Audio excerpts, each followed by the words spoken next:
Welcome to Another Education is Possible, a podcast about education's radical potential. I'm your host, Jordan Corson. And I'm your host, Samantha Haley. When we think about radical forms of education, maybe we're thinking of something like a decolonial classroom or maybe homeschooling in certain ways, maybe activist study or activist spaces. But decolonial and radical pedagogies can emerge within a variety of unique environments, such as the spaces created by subcultures in punk movements and even skateboarding.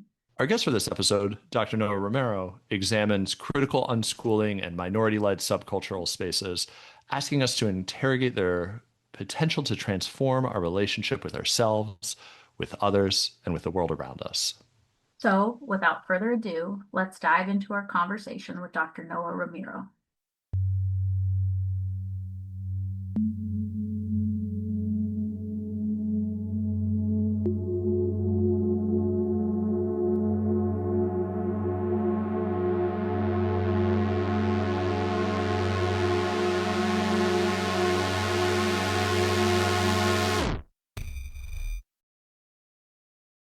Dr. Noah Romero, welcome to Another Education is Possible. How are you doing?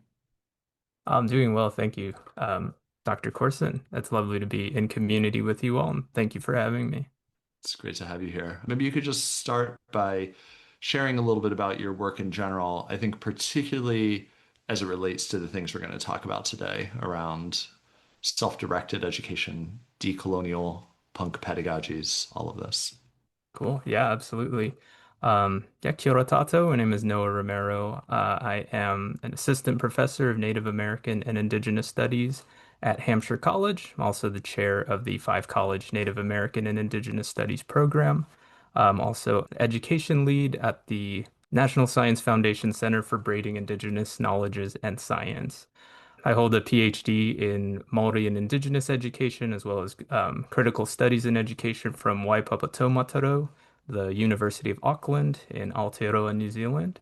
And my research is broadly concerned with decolonizing education. What does that mean?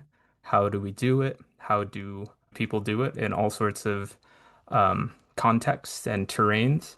And how are people doing it already? And how do we uplift and learn from the instantiations of decolonizing and anti-colonial education that are not just happening in the classroom, but also in community?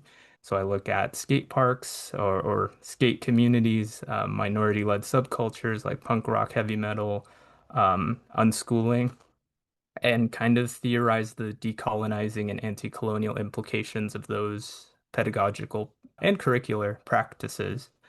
And yeah, my first book, which kind of tackled that broadly through a community research and autoethnographic lens, was called Decolonial Underground Pedagogy, Unschooling and Subcultural Learning for Peace and Human Rights. It came out through Monisha and Maria's series on peace and human rights education through Bloomsbury last year. I'm actually just inked the contract on the next manuscript, which is called Dominate, Undermine, Dismiss, Everyday Colonialism and the Promise of Reciprocity in Education. And what that does is takes the inquiry a step further and interrogates how the logics and technologies of colonialism, Euro-American colonialism specifically, embed themselves in how we relate to one another. So that needs to be addressed before any sort of anti-colonial, meaningful anti-colonial future can even happen. So I'm writing that with my partner and editor Amanda Huttinger Romero, and it's going to be awesome. I'm excited to share it with you once it's finished, once I'm not sculpting with water anymore. Congratulations. That's really exciting. So a lot of what you mentioned take up these terms, unschooling in particular, I think is something that's really fascinating. But you situate it in a particular way. Rather than this broad term of just being, unschooling is colonial or unschooling is decolonial. You talk about the conditions wherein unschooling becomes a decolonial force versus a colonial force. Can you talk a bit more about what it takes for unschooling to be decolonial versus colonial? Sure. Yeah, thank you. And thank you for that kind of generous read of the of that work. Because I look back on that article toward a critical unschooling pedagogy, and I kind of like it's hard. It's hard to read. There's typos in it, first of all. But that was maybe the second thing that I published, and I was a master's student at the time. But yeah, where that came from was this, first of all, like wanting to do unschooling. My kids were just born at the time, and we were kind of worried about what would happen to them in school. And I'm in a master's program in human rights education, international and multicultural education, and we see all the data about outcomes for Black, Indigenous kids of color. And it's hard to reconcile that with it's hard to read Frary and then put that aside and then tell my kid that, okay, you go do that now. You go subject yourself to that. And it also kind of cohered with how we were raising the kids at the time, which was, informed by attachment theory, attachment parenting, and just kind of prioritizing like unconditional love versus conditional humanity, you know. So unschooling kind of made sense. Unschooling broadly defined as homeschooling, but without curriculum, without the sort of visible technologies of schooling itself. Because at the time, there was kind of a neat and easy differentiation. Homeschooling was there's schooling, which is the formal compulsory education that we all know and for the most part have survived. There's homeschooling, which is that, but at home with the parent as the teacher, or maybe even a private tutor or something like that. It takes place at home. The kids get to wear their PJs, don't have to worry about getting slammed into a locker or something like that. But the learning paradigm is more or less the same. There's a lot of times there's even a chalkboard at home. There's a formal curriculum that comes to you in the mail in a huge box, and you have to stick with it. Versus unschooling was school at home, or rather home-based education without a curriculum, without an assessment regime, apart from whatever you have to do for the state or the city to be allowed to do that.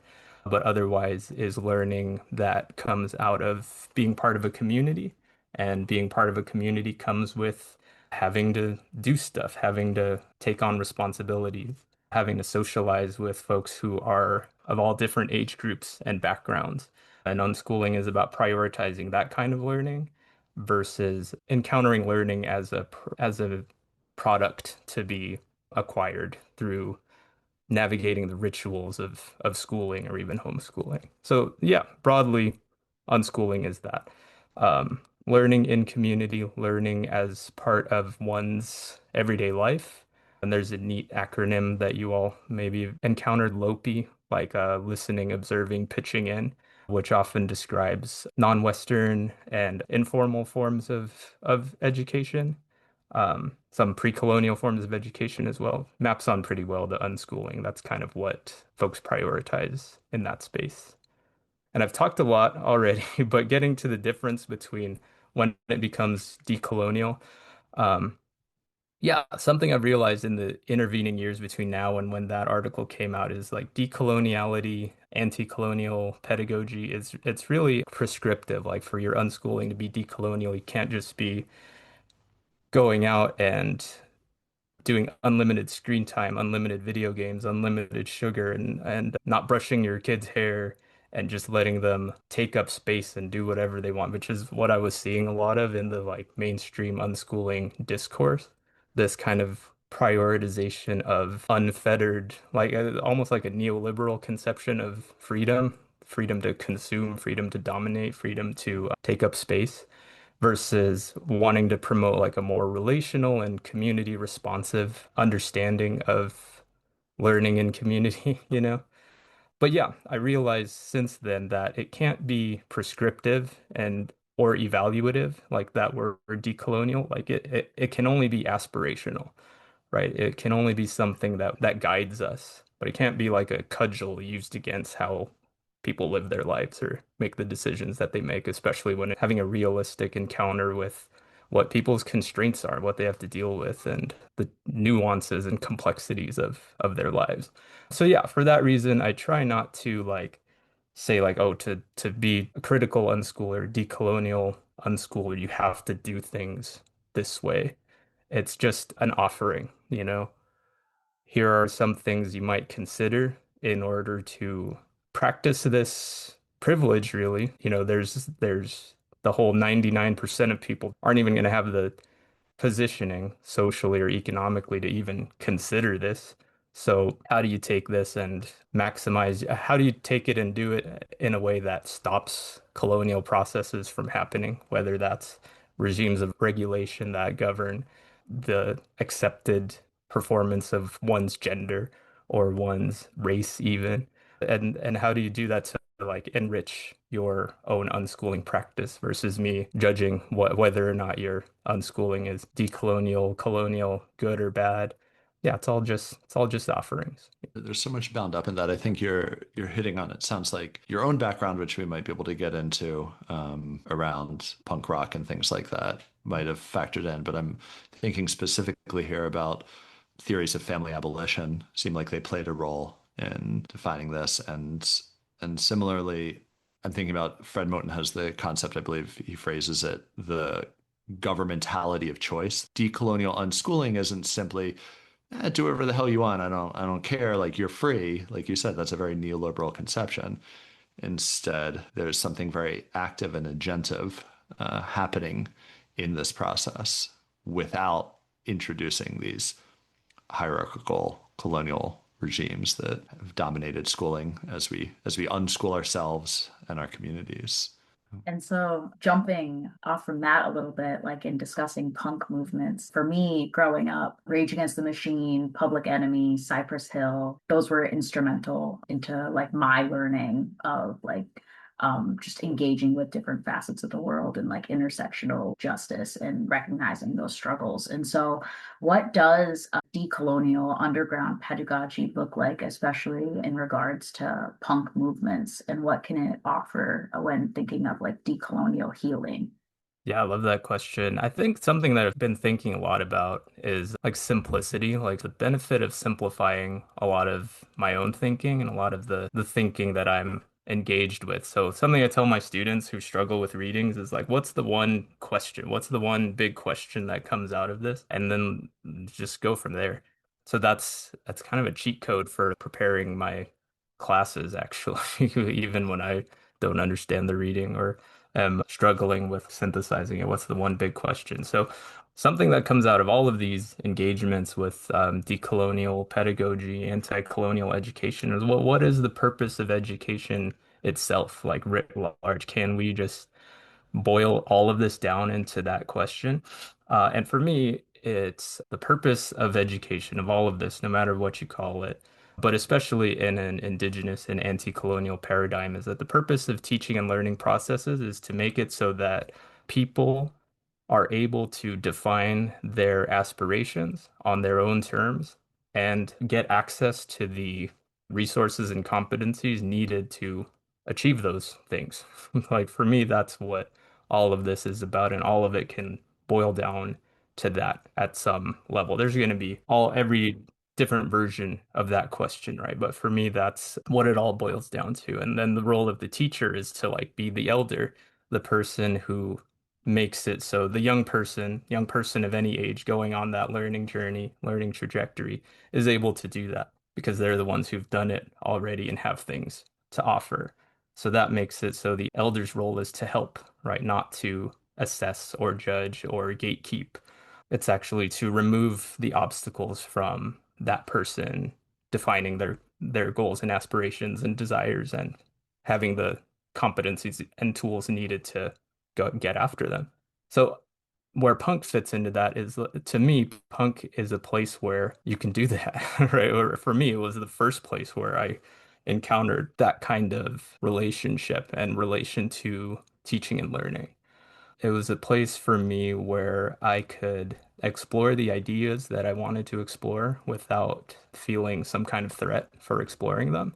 And it was a place where I could do so without having a fear of failure. So when I was in third grade, I think I had a worksheet that said, what's something you've always wanted to do? And I was like, being like a little brat watching too much MTV, but I wrote, throw water balloons at the president. So the teacher wrote like, see me after class, had a parent teacher conference, called my parents in. They had to like take a day off work and lose money because they needed to talk to this teacher who was so concerned with my like antisocial behavior or whatever. And they're just like, yeah, you can't say that you want to throw water balloons at the president. But I was like, why? That's just like the biggest cop in the world. We're living in a low SES black and brown neighborhood and see what cops do. And that's like the final boss of the cops. Why not throw a water balloon? And I didn't understand why that was bad.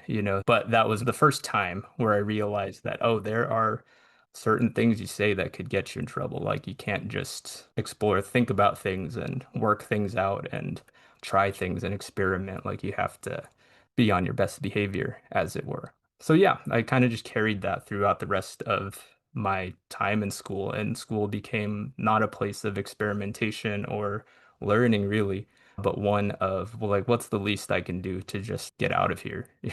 That became the over or rather the underlying, that became like the locomotion of why I was in that place and doing what I did there. It was all to eventually get out of there with as little hassle as possible. And I think that's a kind of horrible thing to do to a kid. And I think that's boring as an educator at the very least. So I start playing in bands, start going to punk shows, and there's all sorts of people saying all sorts of crazy things, wearing all sorts of crazy t-shirts with all sorts of confrontational, scary, and disallowed iconography and symbology on it.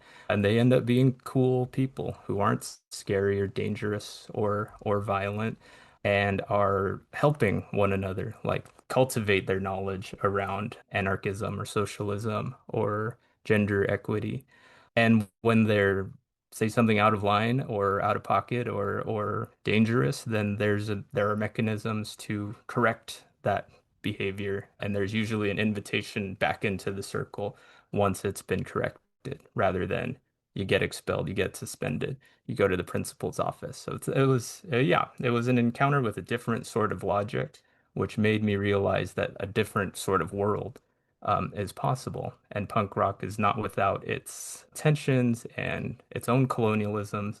But for me, it was kind of the first place where I realized that there's nothing natural or inevitable or inescapable about colonialism and its associated technologies like schooling, like government, like policy, because there's a punk place, there's a punk venue in my town, and I could always go there, and there would be proof that such a world is possible. I wonder if we could actually take a step back because we, of course, want to hear a lot more about the pedagogy of a punk show. A basement punk show is the enactment of another world, as you're saying. And we also want to hear about how that is negotiated at a skate park. But before we get there, of course, what you're saying is so far from this rigid prescriptive curriculum, the outcome-based education. So it's hard to confine it to this is what it looks like. But I wonder if you could give us some examples of what deschooling looks like in practice. Of course, there's not going to be a predictable every day looks like this, but just kind of a hint for people who this is a new concept as they're encountering this notion of deschooling. What does it look like?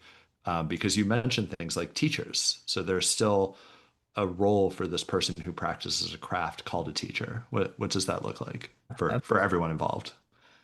Yeah, sure thing. I mean, I think it's helpful to talk about deschooling, I guess, with a capital D, because there is a process, I guess, like a therapeutic process that's labeled deschooling. It's often applied to like kids who go to school and then either transition to homeschooling or unschooling or to like an alternative learning center where, yeah, there are kids who the students themselves and their families tried everything to be safe in schools and nothing worked. Oftentimes there are students with neurodivergence or who experience disability, students of color, students from targeted low SES communities, things like that. So there is like a formal, not a formal, but like a documented phenomenon called deschooling, which entails really giving them the space and time to process the traumas that they survived in school as a consequence of navigating school and the strategies used to sort of rebuild their confidence, self-esteem, and just like love of learning, right, in light of that trauma. So a lot of times that will involve just chilling for a while, like having no formal high stakes expectations for as long as they need to feel comfortable in their own skin again. And then you might get into reframing things so that they don't associate learning with schooling, right? So reframing things so that students are able to recognize that, oh, baking is educational, is a valuable learning experience. I think there's a lot written about like playing video games, which I kind of have a bone to pick with having played video games all my childhood and really having gotten nothing out of them. But that's maybe more, I haven't really worked out my own biases with regard to that conversation. But yeah, deschooling is about kind of deprogramming the ways in which schooling compels us to internalize the fundamentally inequitable social relations that are required by colonialism. It's the process of getting us to realize that our value isn't tied up in the colonial project's ability to measure our capacity for economic productivity or by our capacity to be docile, whether that's a docile consumer or docile economic unit, or to see ourselves as unfinished human capital and to think of our worth as tied up in the process of becoming finished. Deschooling is about, again, making us realize that other worlds are possible, other modes of existence are possible, and that we deserve them. We deserve to be self-actuated, self-actualized, and regarded as already fully complete, already fully human, regardless of our age or achievements. And that maps on really well to indigenous paradigms of education too, that do regard children as sacred relatives and storied beings. So deschooling is kind of the process of remembering that, and the process of it is going to look different for everyone. And part of it is understanding that that's okay and it's actually good, right? I think that those are such beautiful and important sentiments, and like really understanding how education can be found in so many different ways. And so, one way in which you discuss this in some of your work is writing about skateboarding. And so, we were wondering if you could discuss how skateboarding creates a different relationship between space and education itself. Yeah, for sure. So I feel like Ocean Vuong stole all the thunder on this conversation. You gave an interview recently about, I didn't know Ocean Vuong was like a punk skater, skate rat, emo kid. I guess I should have, but anyway, you gave this beautiful, Definitely emo kid. yeah. They gave this beautiful like accounting of the learning process that happens in skateboarding. And it's first of all, it's a communal thing. It's just different from like formal schooling in so many ways. But the first bit of skateboarding is that it is an individual thing in that it's you and the board. So nobody can tell you the answers, or you can't chat GPT your way into like knowing how to ride a skateboard, right? You have to just put the work in. But that work goes so much faster when you're with people, when you're with the homies. So folks can like work on an ollie for years, watch all the videos, read all the tutorials, work on it in the basement or in the driveway for forever and just not get it. But then you go to a spot, parking lot, skate park, or a curb with two or three friends who know how to ollie, and then all of a sudden you do it, right?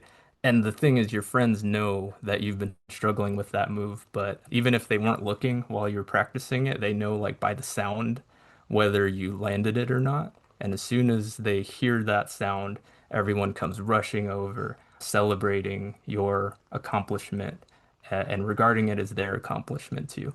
It's just this beautiful thing that I feel like only happens in skateboarding, where you can just work for years and fail, and the failing becomes, now I'm paraphrasing Ocean Vuong, but you don't become afraid of the failing anymore because you expect it. The default is failing. So the not failing, the landing the trick, you might only land that trick once in your life, you know.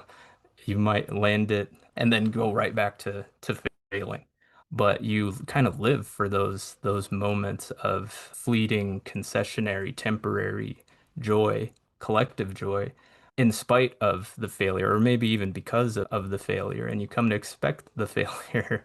And it's a beautiful thing. And throughout that whole process, what I write about in my work with Doug Miles with Apache Skateboards is there is this place-based education that can only happen on a skateboard that really deepens your understanding of our interconnectedness to land and the histories of those lands and the futures of them.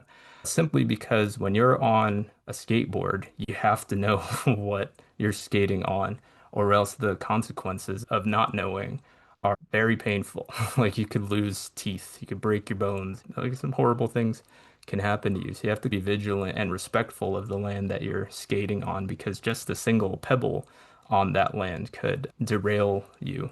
So if you learn to work with it, see it, and really know it, be in relation with the ground beneath us, it kind of rewards you when you're on a skateboard. So that's kind of where the place-based pedagogy of skateboarding comes in. And it just comes out of the fact that when you're on your feet, like a handrail is just whatever, it's just a handrail. But when you're on a skateboard, a handrail could be a whole other thing entirely. And it calls to attention the sort of interconnected, multiplicitous, and really beautiful ways in which we are all in relation and in some way held in balance by something. Yeah, and I really appreciate in your work as well that you talk about how when you're skateboarding, like a lot of these spaces, there's these colonial expectations of how to behave and like walking in orderly fashion and whatnot. And so even just skateboarding through a public space is denying those colonial hierarchies and allowing for new possibilities to be made present. And you discussed as well how there is kind of some lashback against this. So I wanted to ask, how does conservatism threaten these subcultures and these movements? And in what ways can these communities fight back against attempts to subvert their radical decolonial potential? Yeah, sure. Thank you, Sam, for that. Yeah, conservatism. Fascists. Let's just Sure.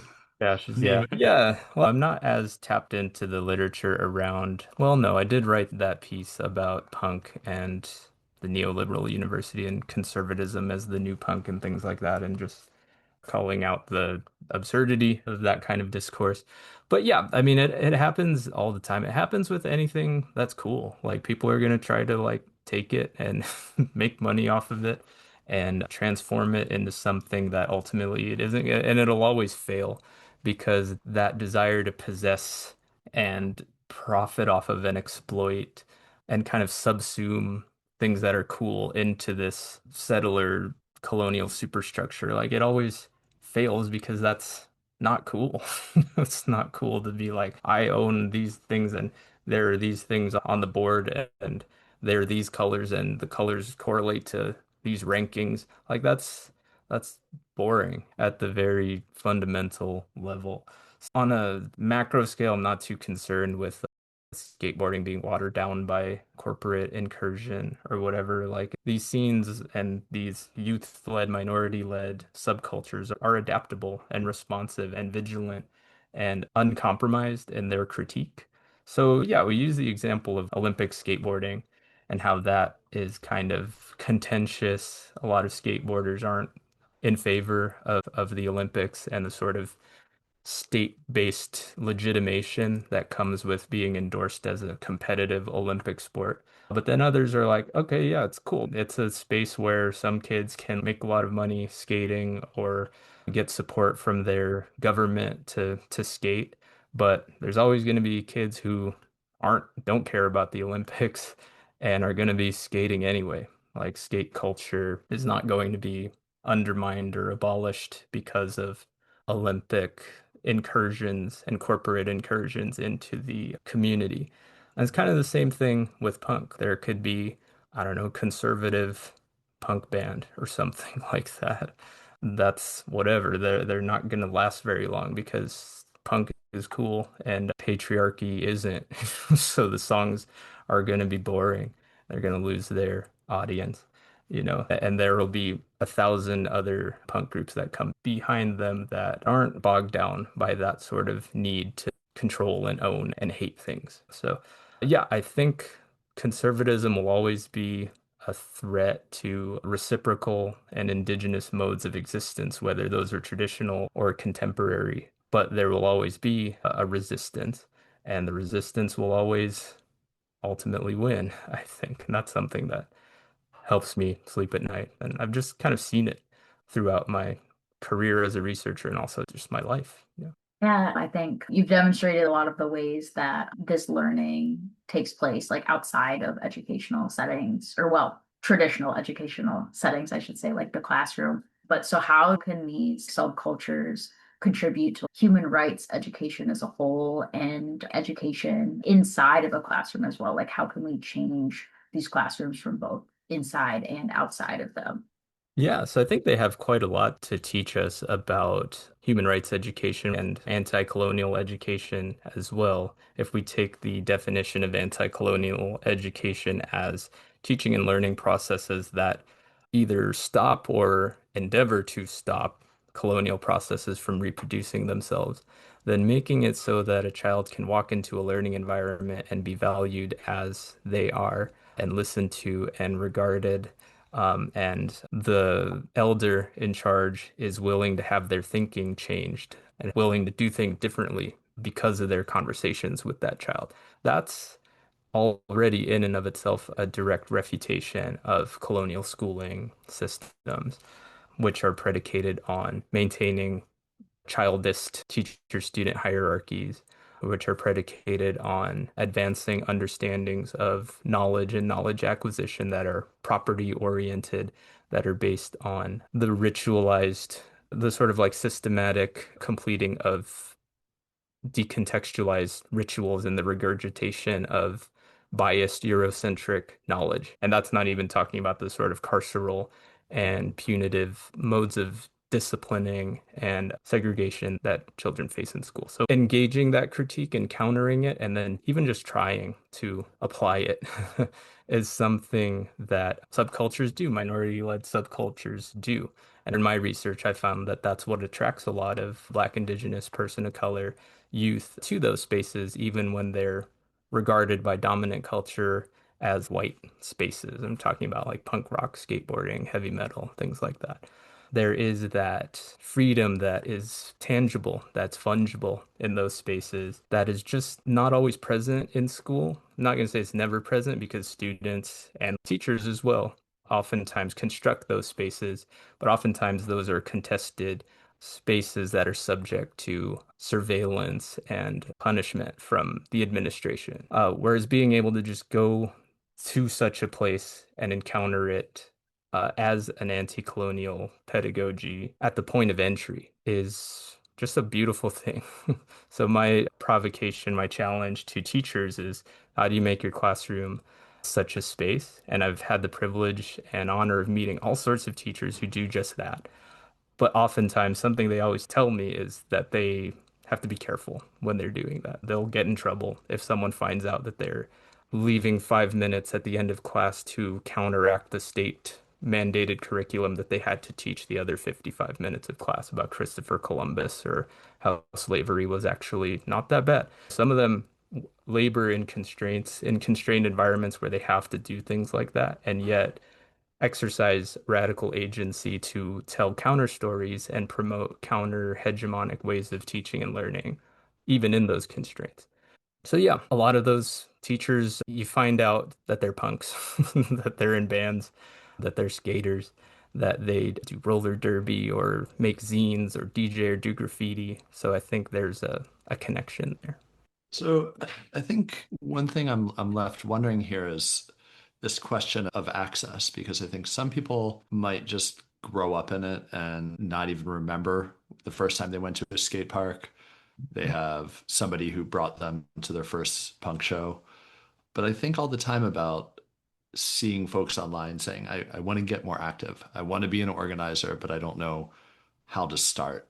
And I'm going to bundle two questions in one because I think the first question is beyond just having the confidence to show up to a skate park and get to it, figure shit out. How do I would hope that what you've shared is inspiring folks to want to take up this kind of education. But also, as you've pointed out throughout your writing and throughout our conversation, this isn't a generic term. So, how can folks both access it and keep the idea of Black and Indigenous futures central in skating, in punk, in deschooling pedagogies?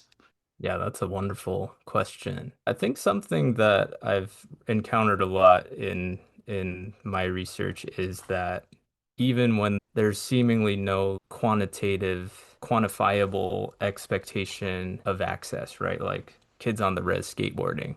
I think an anthropologist from the 80s would have been like, well, that's never going to happen. It can't. But I've just seen over and over again that people find a way, right?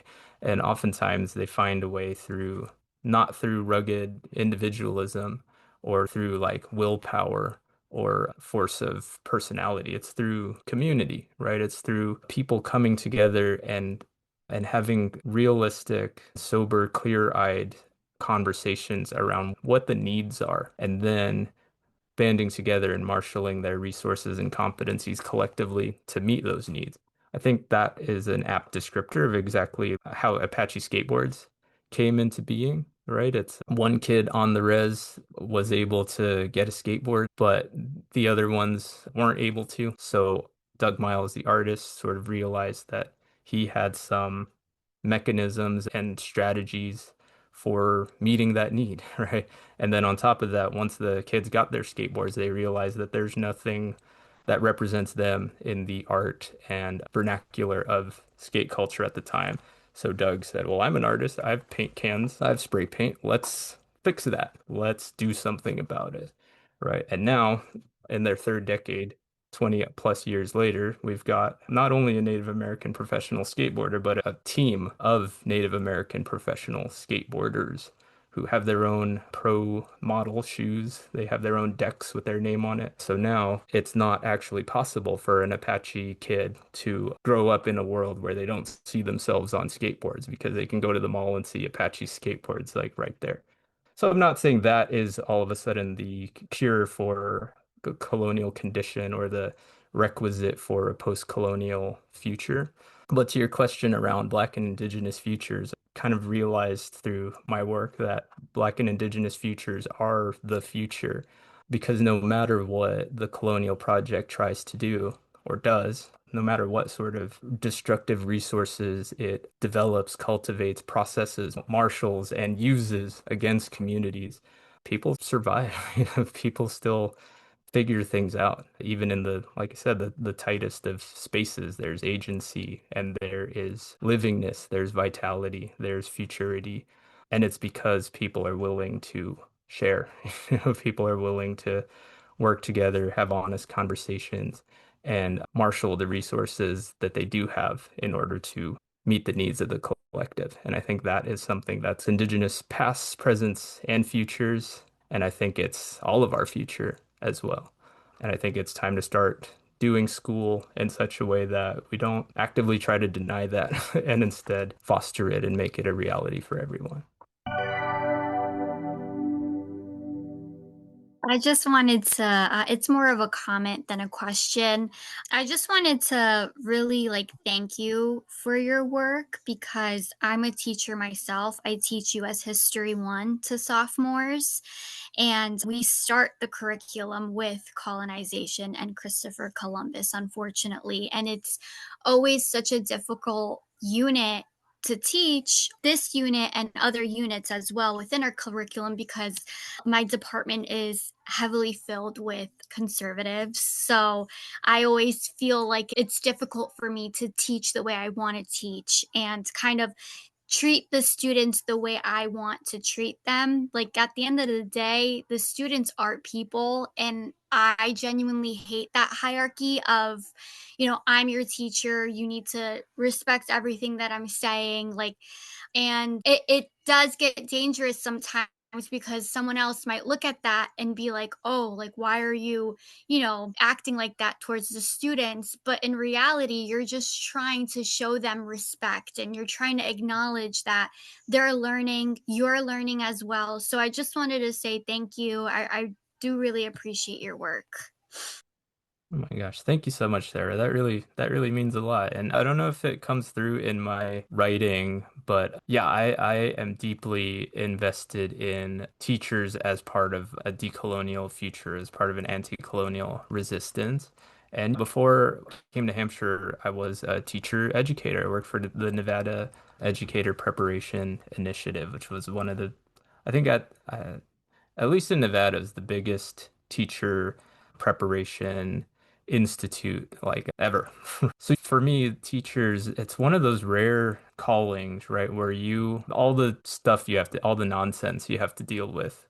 But when that door closes or whatever, it's just you, right? And a teacher who really brings an uncompromised and unafraid critique is able to like model systems of reciprocity and care and healing and balance. To do that with 25, 30 plus kids, like I don't think the impact and importance of that can necessarily be measured, but I think it's if just every teacher did that, or even if there was like one of you in every school, um, I just think the net positive it is of it is huge. So thank you. I appreciate you and the work you do. But I've already been speaking, but I really, really connected with the underground, like pedagogy aspect of these subcultures. Like I have narcolepsy, and so I really struggle in traditional classroom settings and in traditional spaces. And so a lot of these subculture spaces have provided me the opportunity to have the access that I need to have like a proper learning experience that I can enjoy, but also struggle through and not feel as if it's due to my own like failings, And like skateboarding in particular is really interesting because I'm not very good at it at all. But like I do aerial arts. And for me, having that understanding of the space around you and how your body interacts with it is really freeing and creates a different relationship. And so even though it's different from skateboarding, I really like identified with the sentiments of that piece. Oh my gosh, thank you so much, Sam. Yeah, that's something that actually my partner checks me on a lot is that I am writing from a specific positionality and one that comes with, privilege as like a cis straight man, and it's not like an intellectually valid thing to say that it's easy to be a girl at a skate park, right? Or a punk show or a queer person in the same space or to be a black unschooler, you know? So yeah, we always have to be like vigilant about the assumptions that, or at least I always try to be vigilant about the assumptions that I'm making when learning with and in subcultural communities. But there's just something to be said about so many times, so many stories, in spite of those like little colonialisms that minoritized and queer, trans, femme folks face in subculture. What often happens is they create their own space using the same sort of aesthetics and signifiers in politics, but is closed off to or rather is more protected for their purposes. I'm thinking of like Maori punks in Aotearoa, right, who constantly having to translate and explain themselves in a majority white punk scene and have in a lot of ways just made their own kind of beautiful thing. And then just still keep coming back regardless. I think it speaks to the importance of subculture. It speaks to the importance of alternative learning contexts and spaces, and the importance of everyone just keeping on trying, keeping on showing up, and yeah, perfecting these ideas and visions that are foundational to these spaces. Well, no, I really thank you for doing this. It has been a treat to re-engage with your work. Yeah, for sure. Thank you so much for having me. Today's episode was produced by everyone in the Education, Genocide, Liberation class. If you like our podcast, please follow us on Instagram, where another ed is possible. You can also like, rate, subscribe, all of those things wherever you listen to podcasts. Thanks as always for listening. We'll be back soon with a new episode of Another Education is Possible.